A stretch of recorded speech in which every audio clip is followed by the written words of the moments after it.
बुलढाणा जिल्ह्यातील घाडबोरी वनपरिक्षेत्रात मोठ्या प्रमाणावर मौल्यवान वृक्षतोड होऊन त्याची तस्करी होत होती। झी 24 तासने प्रकार उघडकीस आणला आणि त्यानंतर जाग आलेल्या वनविभागाने 3 लाकूड तोड्यांना अटक केली आहे। जिल्ह्यातील वाघदेव, घाडबोरी, नागेश्वरवाडी या वनक्षेत्रात कर्मचाऱ्यांच्या संगनमताने सागवान वृक्षांची वृक्षतोड होत होती। मेहकरचे आमदार संजय रायमुलकर यांनी हा प्रकार समोर आणला। रायमुलकर यांनी थेट जंगलात जाऊन शहानिशा केली असता त्यांना 70 ते 80 सागवानाची मोठमोठाली वृक्ष तोडून दिली असल्याचं दिसून आलं। याला झी 24 तासने वाचा फोडून हा गैरप्रकार समोर आणला।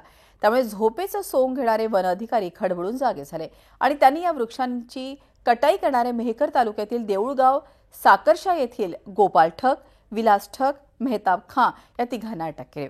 तर सखोल चौकशी करून दोषी अधिकाऱ्यांवर फौजदारी गुन्हे दाखल करावे अशी मागणी आमदार संजय रायमुलकर यांनी केली आहे। देऊळगाव साखरच्या शिवारामध्ये धाड टाकली, तिथे आम्हाला 7 नग आढळून आले आणि त्यावेळेस आरोपी फरार झाले होते। त्यानंतर तो माल जप्त केला आम्ही।